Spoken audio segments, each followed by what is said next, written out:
Welcome to the Indie Drills podcast. I am your host, Chad Wilson, owner of All Eyes DB Camp and author of 101 DB Tips, who is the sponsor of this podcast. I'm happy to have you guys join me. We are headed into this football season full speed. NFL will be on the field and doing things for real in 3 weeks. We've got college football coming up this weekend as we lightly kick off the college football season before we explode into it in 2 weeks. But football is here. High school football games have already started. Kickoff classics down here in South Florida. And I know things, open up later across the country, but we can't wait down here in South Florida to get into the football. And so we have done that already. All right. If this is your first time here, I'm happy to have you join us. Obviously, you're joining through some platform that you're familiar with, but just want to let you know that we are available on Podcasters, Spotify, Apple Podcasts, and really just about anywhere that you can find podcasts. Happy to say that we are well distributed here on the Indie Drills podcast. If you are checking this out on YouTube, would appreciate if you subscribe to the channel. I've got a lot of stuff, not just this podcast. If you're a DB enthusiast, there's a lot of great stuff here on this particular channel for you to consume. If you're a coach, trainer, or even player of defensive back, this is definitely the place to be. All kind of instructional videos and informative videos on playing the position. So if you love DBs, you would do yourself well to go ahead and hit the subscribe button and the bell so that you're notified when I put out great DB stuff like that. Similarly, if you are listening to me on any of those podcast streamers that I mentioned before, go ahead and hit that subscribe button. I'm sure you will not be disappointed. If you want to reach out to me on anything that you've heard on the show with questions, comments, anything of that nature. Of course, if you're on YouTube, you could always hit the comment section down below. Outside of that, though, you can send me an email to cwilson@alleyeysdbcamp.com. Again, that's cwilson@alleyeysdbcamp.com. All right, let's dive into some DB news really quick. Couple of important signings by some veterans who are out there on the market. Justin Simmons being first and foremost on my mind. He joins the Atlanta Falcons. He's going to combine with Jesse Bates III. That is going to make for a very good safety tandem. Can't wait to see that. 1 year, $8 million is what he signed for. Played for 14.4 last year. If you guys have been following me on this podcast at all, I was perplexed, if I could use that word. Go ahead and look that one up. But perplexed. I'm being mild with that. I was a little bit perturbed and downright pissed off that the Denver Broncos found themselves in a position where they would let Justin Simmons go. He was obviously not just a cornerstone of the defense, but of the team. Essentially, I would call him the team leader. You want to say it's the quarterback, but just under the conditions that Russell Wilson was in last year, I couldn't really call him the leader of the team. That was Justin Simmons, who had, spent 7 years there patrolling the secondary, doing a great job, being everything on and off the field. You want to talk about a solid individual? That's Justin Simmons. There's nothing bad you could say about that guy. Performed on the field, performed off the field, in the community, everything. And he will be missed there. But nevertheless, as the game goes, he has moved on and he's now signed with the Atlanta Falcons as we start to head into the season. And again, going to join a unit that already has Jesse Bates and added Matthew Judon from the Patriots just about a week ago. So the Falcons are trying to make big moves here. They certainly opened up the purses and divvied out the money this offseason, giving Kirk Cousins $100+ million contract. Everyone talked about it. So that doesn't always transform into the results. I am still on record of saying that I think the Saints are going to win that division. Listen, I'm happy Falcons. You got yourself a brand new head coach. You went out and spent some money in free agency, and you did some what people would think are funny things in the draft. I am not one of those people, but nevertheless, the effort is being made there, and I think it pays off down the road. Not necessarily this year, because again, I think it's the Saints. That's just what a little birdie has told me. Also claimed up off the market is Stephon Gilmore, who's a guy that I thought would hold out to the very last minute. I'm going to tell you, all these veterans have little to no interest on dealing with training camp. So they will ride this thing out as long as they can and then swoop in there at the last moment with the team, obviously, that needs them after there's some injuries or they go through a couple preseason games and realize they don't have what they thought they had back there and, are a little desperate. So it's a 2-for-1. Team's desperate. You get more money. Also, I don't have to go through training cramp. Training cramp. I got it right. I don't have to go through training camp because it's a headache. After 4 or 5 of those things, you just kind of have enough of it. As a veteran player, some guys love it. I would presume a guy like Jerry Rice just loved training camp, just loved football, just a total football head. So I can't really speak for Stephon Gilmore nor Justin Simmons, a guy that I know. I don't know how he feels about training camp, but I'm never surprised when veterans like this get through training camp, goes by, and then they get signed. Speaking of which, still out there on the streets for your availability is Xavier Howard.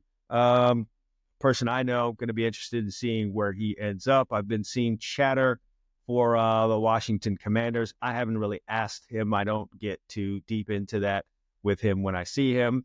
It's just really about the work because, hey, man, a lot of these guys don't really know either. It could be several places. But the scuttlebutt out there in the social media world is possibly Washington, who may have some need at that position. So we will continue to see that. I just want to talk real quick about some guys that I'm excited to see this year, some cornerbacks that I'm excited to see this year. Of course, I'm always excited to see the guys that I train and know. My son plays, so I'm obviously excited about that. So I'm not going to mention any of them in this. So that would be senseless. I'd have to run through quite an extensive list. It's not a flex. It's just what it is. So I'm not mentioning any of the guys that I train or work with. These are guys outside of that. But a couple of guys I'm really excited in seeing is I'll start off with Deron Bland and Trayvon Diggs in Dallas. There has not been 2 more ball-hawking DBs combined together at a cornerback position on one team than these 2 guys right here. And I really want to see how that works. Historically, there's, always been a ball-hawk guy and then a little bit of a more safe, cautious type player on the other side. Never have we seen 2 go get it, take a chance, jump the route type guys on the same team. I want to see how that works. It could be magical. We could end up with 2 guys with double-digit interceptions at the cornerback position. I am really interested in seeing how quarterbacks feel going up against something like that. You'll have some quarterbacks that'll go in a game against a ball hawk and be really timid by that. They don't want to see the ball going the other way. They don't want to have to make a tackle, so they'll attack the other corner. Well, there's no doing that this season when you face the Cowboys. Either one of those guys will jump around and head the other way with it. So I think that's going to be a lot of fun to see. Hope Trayvon Diggs is at 100% or pretty close to it when he returns. Going to be fun to see him go at it. Year 2 for Derek Stingley under a new regime. Here's a guy that had some talent in college. Everyone anointed him as a freshman, and he proceeded to fall off the following 2 seasons. This kind of stuff can happen, especially when you're put on that pedestal really, really early. He comes into the league. He's drafted. He's a man corner. He's a cover 3 type corner, cover 1 type guy, and he gets drafted by the Texans who run cover 2. I never understand why teams do stuff like this. I can never wrap my mind around it. You spend all that time scouting a guy. You see what it is that he can do. It's not what your team does. You draft a guy anyway, so you're going to convert him. It's like, marrying an alcoholic knowing you're going to change the alcoholic. Good luck with that. So Derek Stingley showed his worth last year. He was allowed to do what it is that he is very, very good at, and I'm looking to see how he builds on that coming into this year. Trey White, no longer with Buffalo, moved on to the LA Rams. I want to see what he looks like coming back from yet again another devastating injury. What can he bring to the Rams secondary? There are some holes there. Let's just be honest. Didn't have very consistent play at that position last year. What can he do? What is he like health-wise? And, if he's anything like the Trey White that was peaked and, signed a really big contract with the Buffalo Bills, that could be really, really good news for the LA Rams. So looking forward to seeing that. Year 2 for Devon Witherspoon out in Seattle. That guy really popped onto the scene. That's back-to-back years that the Seattle Seahawks have brought in cornerbacks from the draft, straight from college, and those guys have shown up. Tyreek Woolen before that. So really looking to see what Devon Witherspoon brings to the table. And then how teams go against him and plot him. Sometimes you get into that sophomore season in the league, and maybe a guy thinks it's sweet and this is real easy, or B, teams really find that weakness and exploit it, or a combination of both of those things, and you have some issues. I'm interested in seeing how he goes at things. He's an aggressive player, so whatever happens there, I think even if he runs into some trouble, he'll be able to get himself out of it because he's, like I said, a very aggressive player. Fun to watch out on the field. Quinyon Mitchell with Philadelphia, a great pickup by them, but also I'm fully aware of the history in Philadelphia with cornerbacks. You know, like Darius Slay is probably one of the few guys that I can remember showing up into Philly and surviving and getting actually better as a Philadelphia Eagle. And I'm not attacking anyone in Philadelphia personally, because this has happened from coach to coach. There's a long history. I think it started with Nnamdi Asomugha many, many years ago, and it's just been a place where guys go, and then for some reason or the other, their career as a corner just kind of tails off.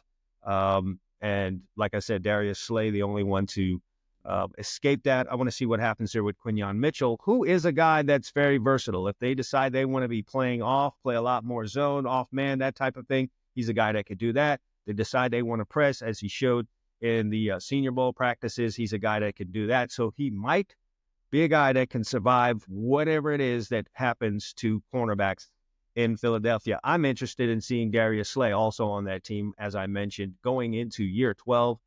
Can he continue to ascend his game? I think it's been remarkable how he's been able to continue to elevate year after year as you get longer to tooth. This is not, cornerback tends to be a young man's game, and this guy's on the other side of 30 still playing at a very, very high level. I want to see year 2 for Joey Porter on the Pittsburgh Steelers. I thought he played very, very well last year, showed a lot of great things in press coverage, and just being out there battling with guys each and every week. I think there were a couple of weeks where they lined him up on a team's number one guy, and he seemed to handle it very well. They will plot on him this year. I just want to see how he handles it and how he comes back in year 2 in Pittsburgh, the team his father played for. So imagine all the pressures that are on the shoulders of Joey Porter coming into this year. Denzel Ward, another guy I'd like to see. He's been a solid corner from the moment that he's come into this league. He was solid at Ohio State, solid. But something about last year said that he might be moving into that upper tier. He kind of quietly had a really, really great season. I don't know how many people recognize it. Fans are not trained to recognize what cornerbacks do. This, from a fan standpoint, they want offense. These guys play fantasy football. They understand offense better. They understand throw a ball, catch a ball, touchdown, and they think everything is pass interference. So they're not trained to really dig in and really understand what it is cornerbacks are doing out there. So besides, they care only about 2 things. That was pass interference every time there was an incomplete pass. And then, they only think guys get burned all the time. They will pay more attention to when a defensive back gets beat rather than when they do anything else. I might be a little biased there, but I'm always hearing words like cooked and whatever. Hey, it's very hard to play this position. I'm telling you that right now. Cornerback arguably is the hardest position to play on the field. You guys might want to tell me about quarterback because of all the stuff you got to have in your brain and manage a team. But with each passing year, quarterbacks get another flyer in terms of rules. You can't hit them high, can't hit them low. They can throw it over the middle, and their wide receiver doesn't have to pay any consequences. Just everything seems to be moving more and more in their favor, and less so for the cornerback. So I will insist here on this program today, tomorrow, and probably for forevermore, perhaps, that cornerback is the hardest position to play on the field. L'Jarius Sneed, I want to see what he looks like in a different uniform this year. It's cool when you're playing for the Chiefs. You know your offense is going to go out there and score points. You can play with a lead. You can take more chances. You can be more aggressive. How does that play out in Tennessee, where it stands to reason that a lot more of the games are going to be played closer to the vest and you are out there taking those kind of chances, kind of interested in seeing how that is going to work out. In Denver, Riley Moss, you remember him from Iowa. Iowa, the place right now that is the only place I know that can produce white cornerbacks worthy of being drafted in the NFL. And now they have one. I understand Cooper DeJean is in Philadelphia. I don't quite know his status and how he's going to be used there. But Riley Moss might be a starter, or at the very least play a whole lot for the Denver Broncos. I am really interested in seeing how that goes. I can guarantee you, folks out there are just so hungry, thirsty, probably even the word, for a white cornerback to do something. We have not had one since Jason Sehorn. Maybe Riley Moss is that guy. He can break the color barrier. Cornerback, interested in seeing that. And then finally, Jack Jones. Bet you didn't think I would say that, but that's an exciting player who was probably at home playing for his high school coach, Antonio Pierce, and on a team like the Raiders. He has like a Raiders mindset mentality.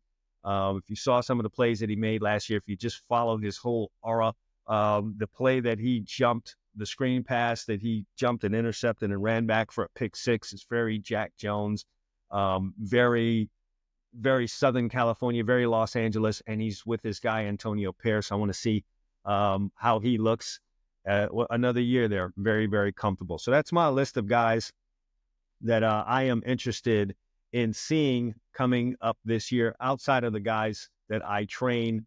These are guys that I think could provide us with some excitement, or at least be interesting as we go into this year. All right.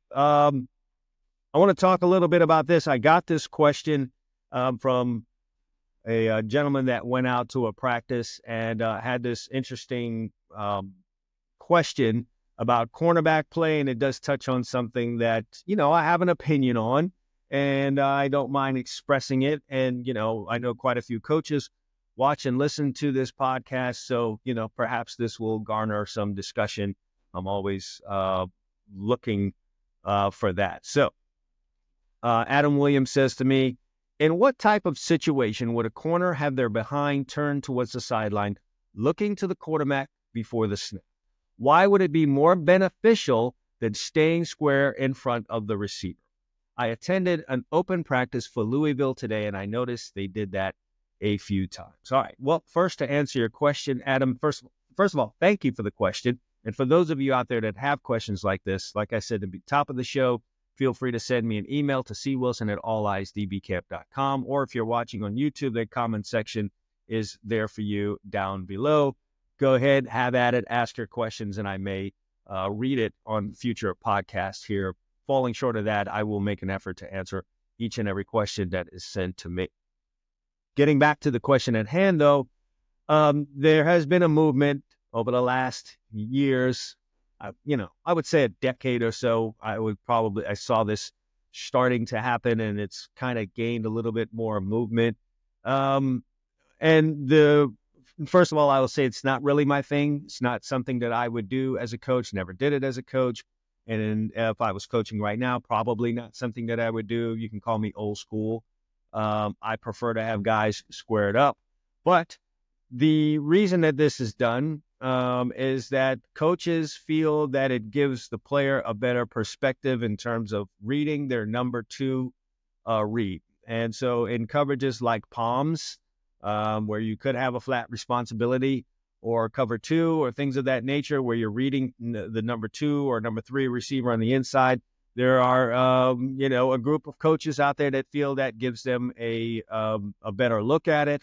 They could better react to it, and things of that nature. And so, from their standpoint, squaring up to their read and facing it is more advantageous than turning to the side and having to look over at it as they proceed after the play. And from that standpoint, you'd have to understand it. What I have found in my days of training and coaching and even playing is that cocking and turning myself to the side never really gave me the advantage that I thought it would, never really gave my players the advantage that I thought it would from a physical perspective.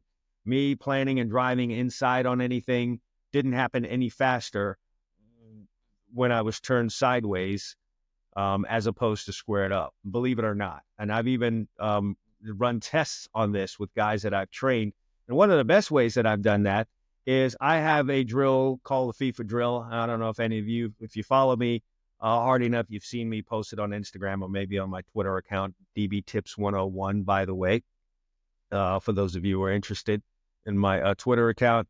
But I've had guys stand in the goal like they were a goalie, and they're going to defend the throw by me to either corner, either side. And I'm roughly 12 yards away or so, 10 to 12 yards away, and they've got to defend the throw.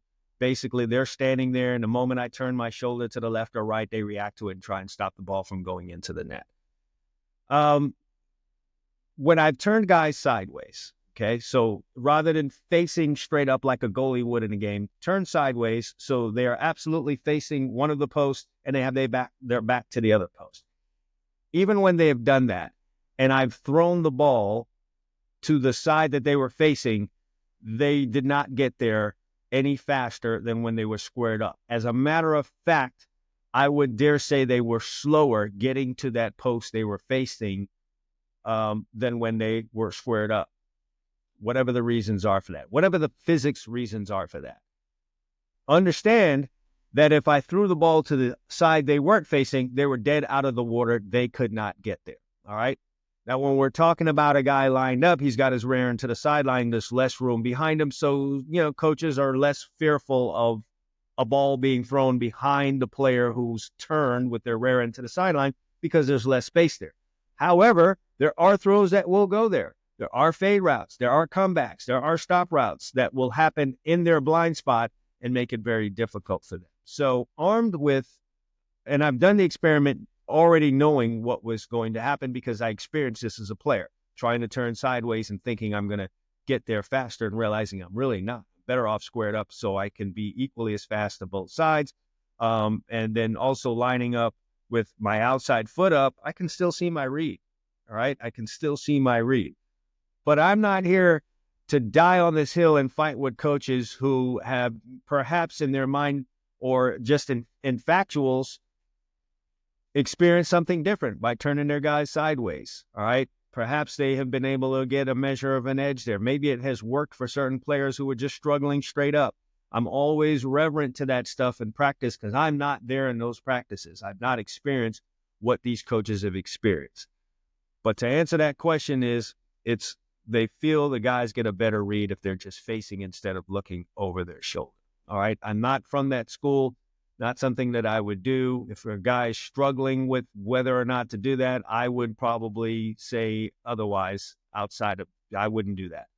Trying to get guys to break out of crossover runs as opposed to backpedals is more difficult. It's just a physically more difficult skill to develop. I developed this skill in all guys that I train. You're going to learn how to come out of a backpedal. You're going to learn how to come out of a shuffle. You're going to learn how to break out of a crossover run. But to a man, it is more difficult to break out of a crossover run than a backpedal. The other thing that happens too is coaches just feel like a lot of guys out there can't backpedal. So it's one of two things. Either coaches have not been properly drilled or they're not properly skilled in developing a backpedal. It's something I've cared about for years, so I've paid more attention to it, and I happen to be good at. It's just been a bigger focus for me. So again, I'm not trying to take anything away from any coaches here. I'm trying not to sound arrogant. I'm just merely saying I've paid more attention to that. Also, you're probably getting players now in college who have not done a whole lot of backpedaling in high school, and you're kind of starting from scratch. It gets to be a little bit more difficult, and there's less and less time to work with guys as coaches at the college level. You've got all kinds of rules. Coaches don't get a ton of time, indie time. I've seen that. I've gone to many practices. Indie periods are not as long as they used to be. They're really, really quick. And more I've seen coaches, indie periods, they have to give away some of that indie period to teach ski. And it's not just all teaching technique, which I can speak for a lot of coaches. They would love to have that. If you're a real DB coach, sometimes you got placeholder DB coaches at the college level, a guy that can really recruit very well. So we found a spot for him, and it's coaching the DBs. You're not a big time DB coach technician.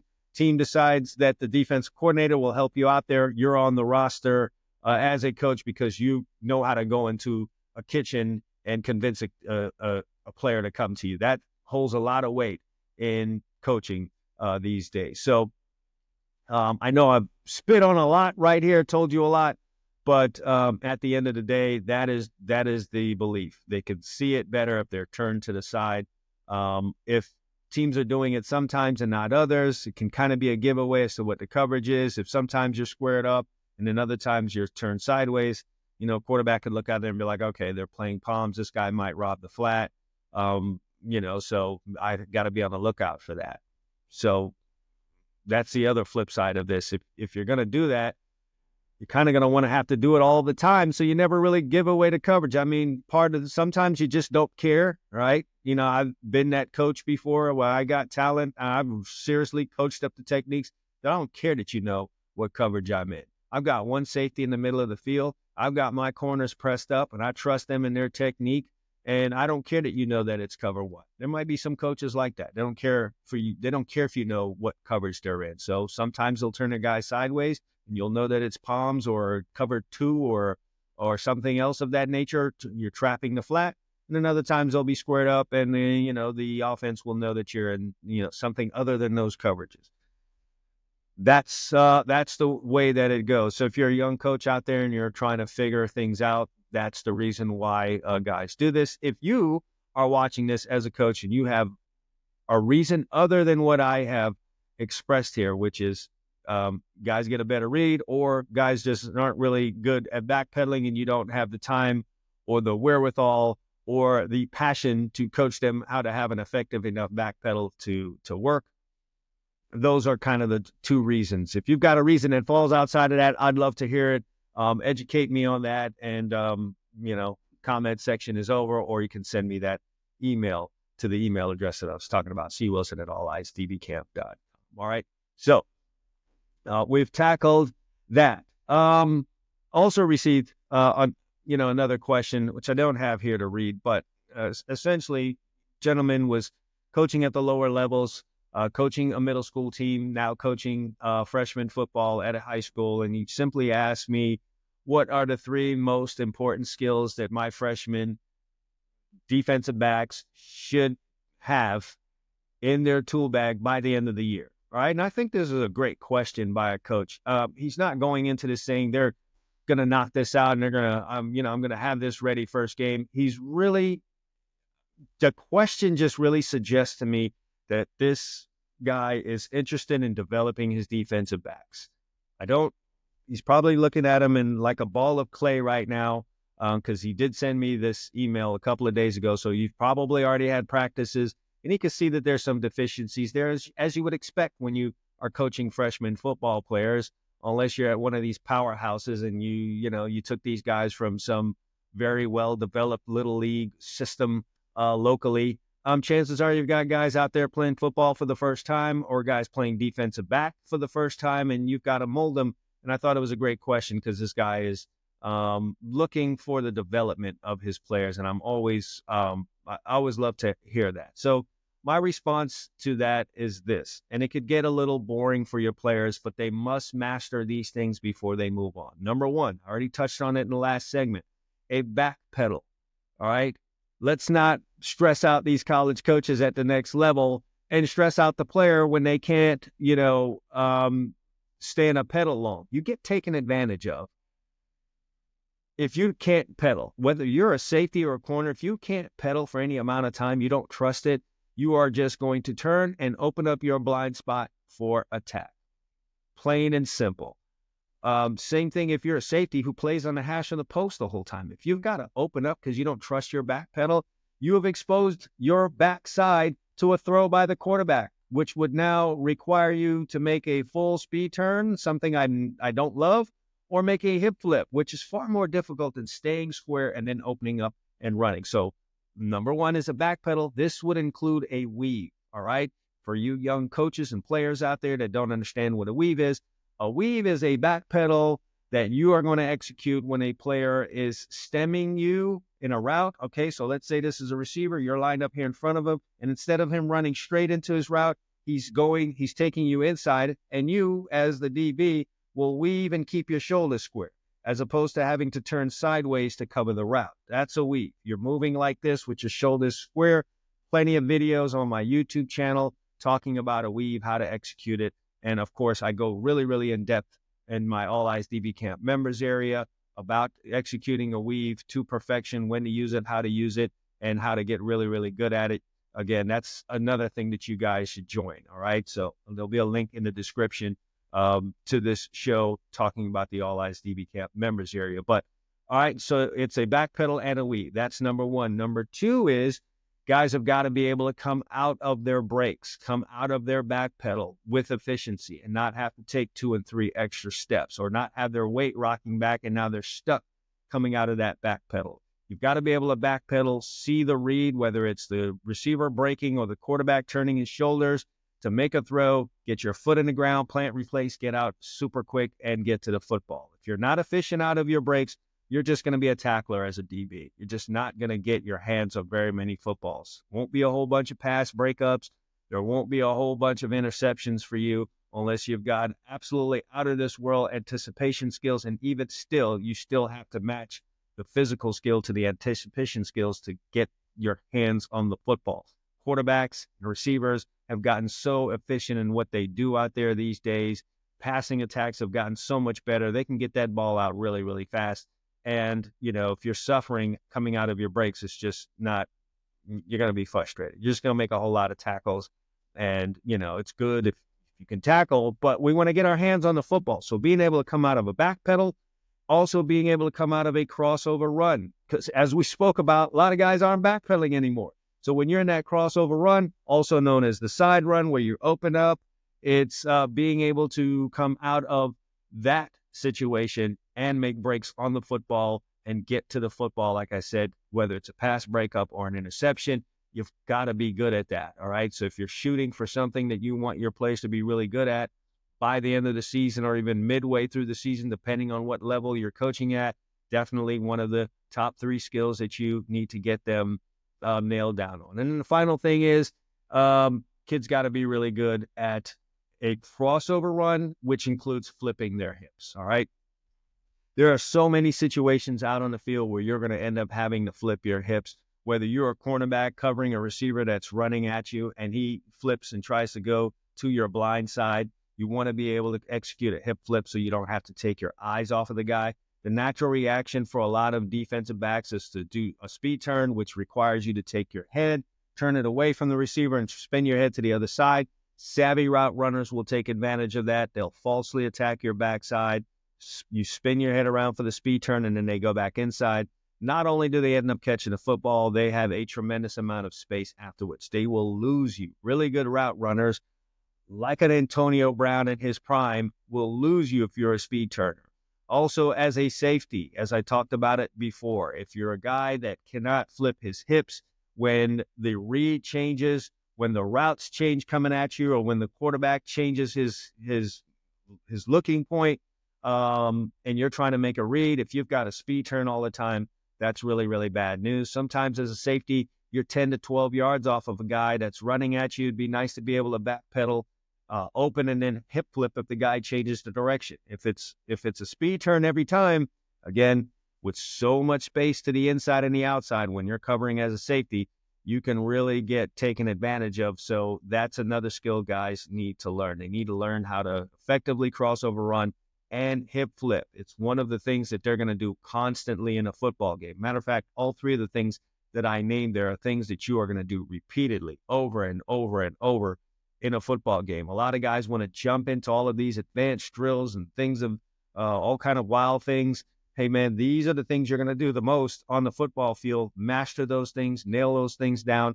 And then they kind of just lead into all of the other drills that you might want to get into, all of the other skills, the supplemental skills, I'll call them, that you will need. But these are the grandfather, the nuts and bolts of what you need as a defensive back. So those would be the 3 skills that I would say you would need to nail down.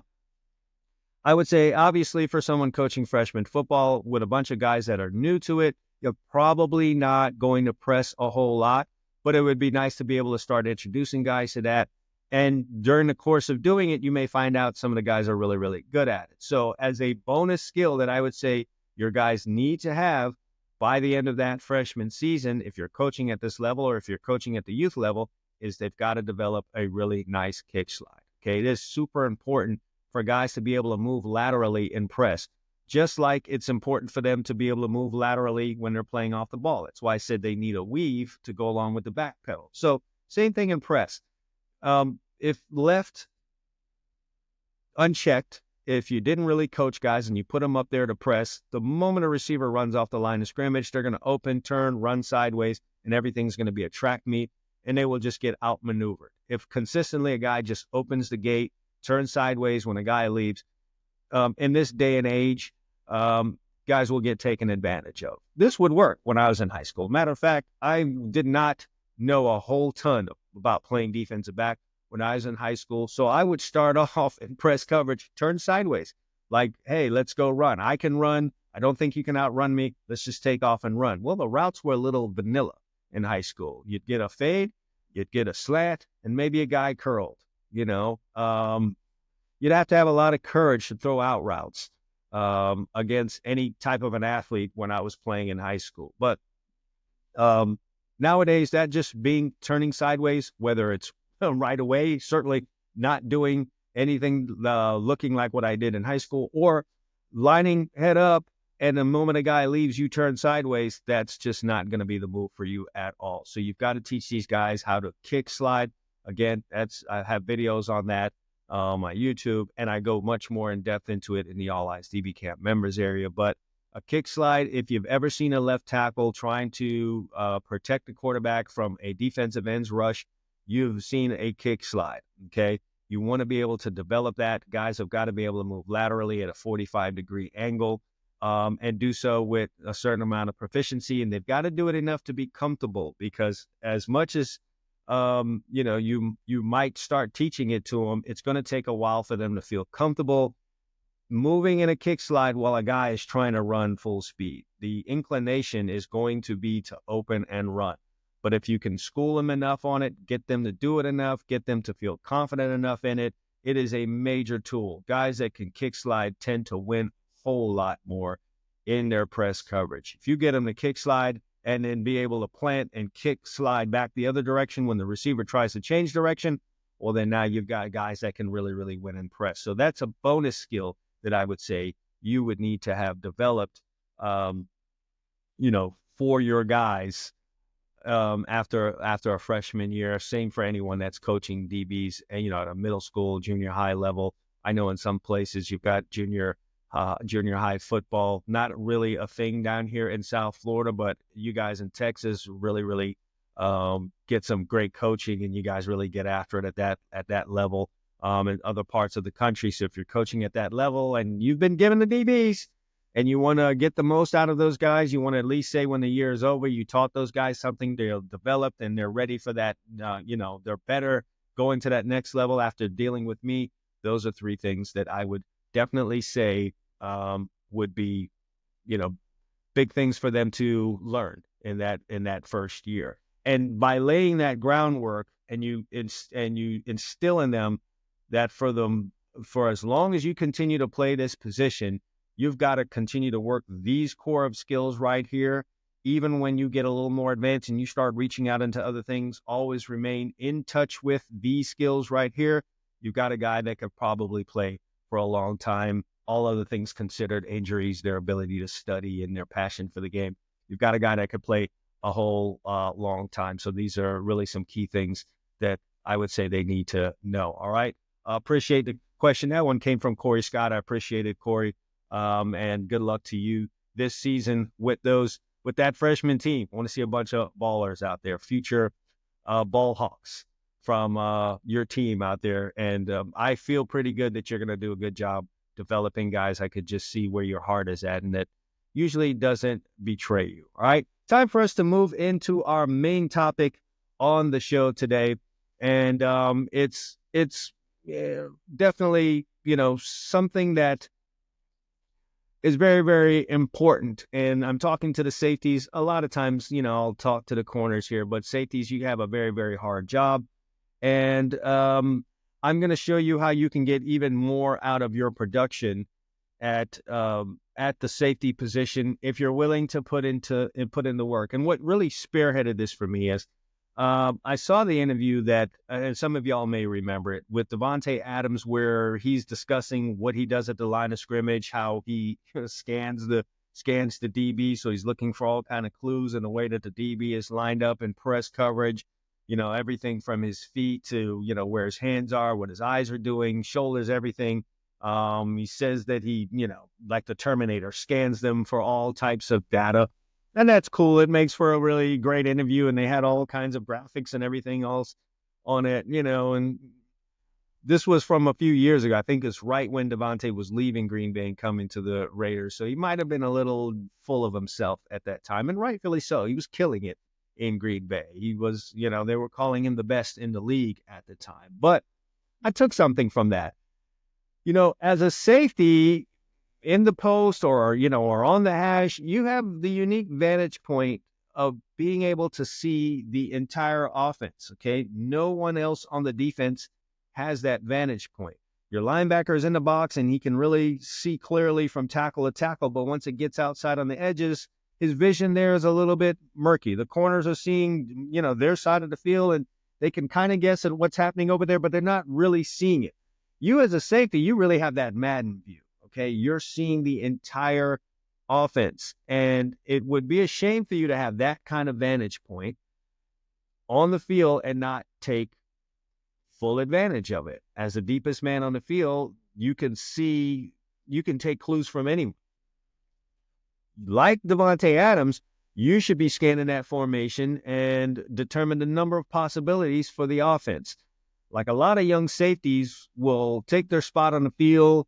Hopefully they're doing it at the proper depth, the depth that, their coach told them to be at.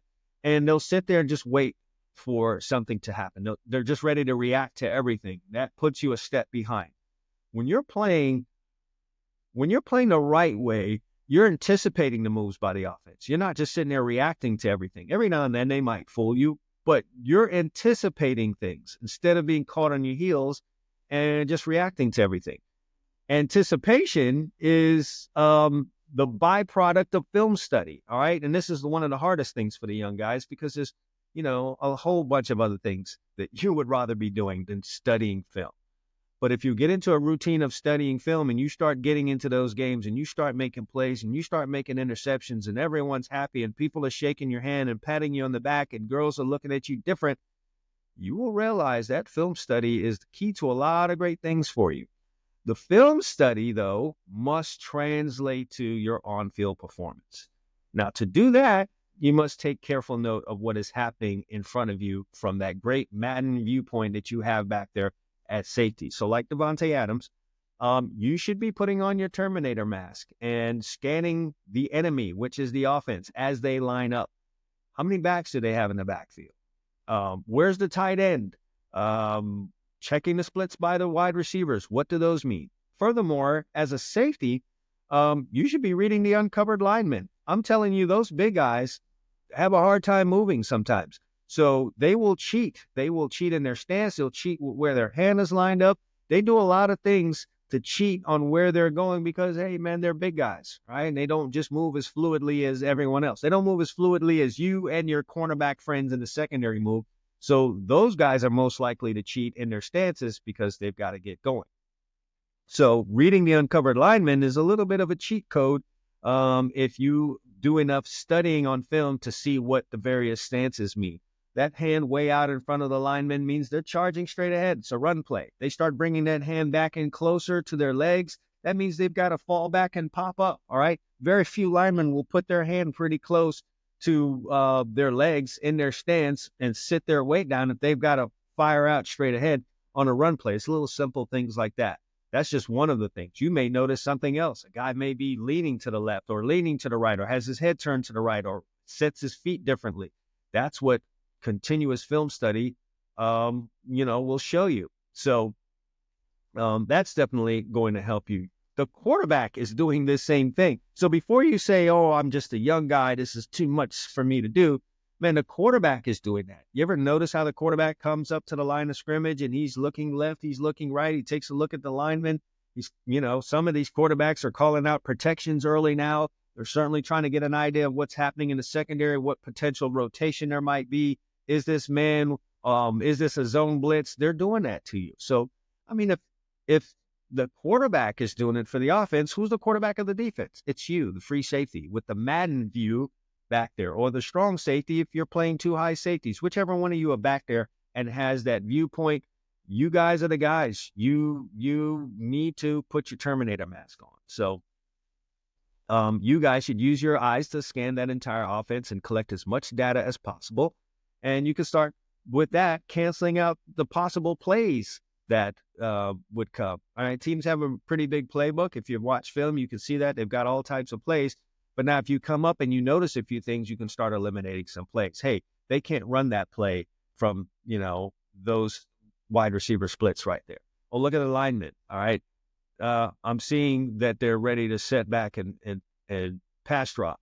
So we can eliminate some of these run plays. There's a whole lot of things you could pick up just by doing that. The game's going to become easier for you. And now the next thing is you get that data and you start communicating to your rest of your secondary. Now you're a leader. Now you give confidence to those guys, and those guys cover. And when they're covering, you're covering, everything's locked down. But if you've got guys out here that you've not communicated to, they don't know what they're doing, you're not going to get any action.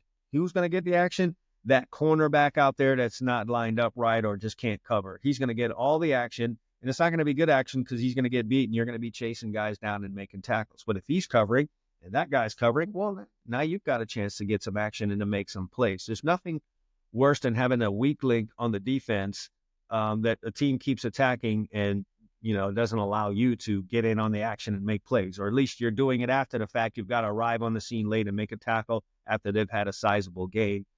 That's not fun for you as a safety. So, you want to be able to anticipate plays and also be able to communicate to the rest of your team that, plays that they should anticipate as well. When you start doing that, the game really, really becomes a whole lot of fun. And above all things, intelligence for a safety is a big key factor. That's how you play this game long. That's how you open doors that, otherwise would not be open. You show me a non-intelligent safety, and I'll show you a defense that has to be really, really simple. You can't complicate the defense if the safety is not an intelligent guy. And if you're very simple on defense, then you're really, really just relying on your team being more athletic than the team that you're playing against. And sooner or later, your luck's going to run out there. You start getting into the playoffs. Teams that are in the playoffs are good. A lot of times they're good. Most of the times they're good because they have really athletic players. So what happens when you run into that situation? If they are smarter than you, if everything is equal athletically, but they're smarter than you, you're going home. Your season's going to be over. You're going to be disappointed. There's going to be all the crying and hugging and wishing you did more and turning in your pads the next Monday. You don't want to be a part of that. All right. That's when all the trouble starts, when you're just not smart back here. So you don't want to be the one. And if you're the free safety, you should be next to the middle linebacker, the smartest guy on the field. So we don't want to get held back as a defense because of you. Okay, free safety, strong safety, whichever one of you guys are the leaders back there. If you are one of those positions, you don't want to hold the defense back because you just can't comprehend or you're just not putting in the time and the work and the effort to be as smart as you can be. Don't limit your defense by not being smart enough to study or intelligent enough to understand what you're seeing and not savvy enough to line up your fellow defenders and take advantage of, what the offense is doing. You want to survey the landscape, put on your Terminator mask, just like Devontae Adams says he does when he lines up in front of a defender. All right? Do the same and do it better than any of those guys on the offense does. All right, that's it for me. I'm off my soapbox about studying film and being there. If you have not gotten that message from me by now, then, well, man, you might never, ever, ever get it. All right? I'm on my way out of here. I appreciate you guys listening to the Indie Drills podcast. Once again, before you guys step out, go ahead and subscribe to the channel if you're listening to it on one of your podcast streamers. If you're watching me on YouTube, I appreciate that. Jump in that comment section and fire away your questions and comments about the show today. And again, feel free to subscribe, like, and share this. Someone else that plays in the secondary might really, really need to hear it. Don't hog the information. Go ahead and share it with folks out there. And down in the description below, guys, check that out. I will have a link to the 101 DB tips. You can get it in a soft cover version. All right, for you guys that need a book in your hand, I have it in softback, so that's available for you. All right, excellent resource for you as a defensive back. If you're playing defensive back and you don't have this, hey, what are you doing?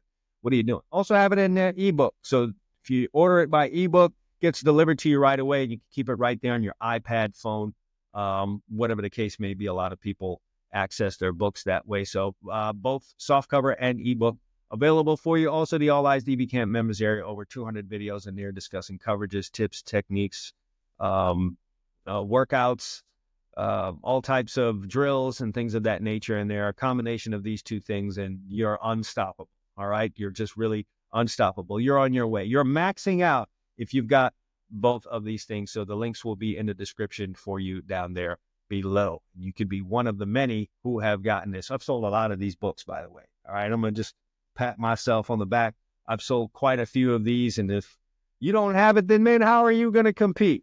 All right, that's it. I'm out of here. Thanks for watching the Indie Drills, watching and listening to the Indie Drills podcast. Can't wait to jump back in with you guys again next week. Thanks for watching.